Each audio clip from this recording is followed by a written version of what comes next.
Let that warm up. All right.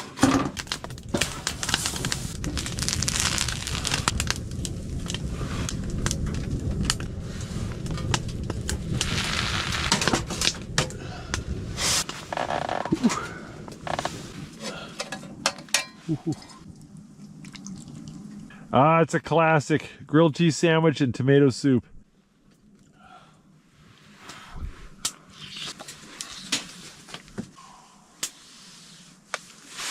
That's good.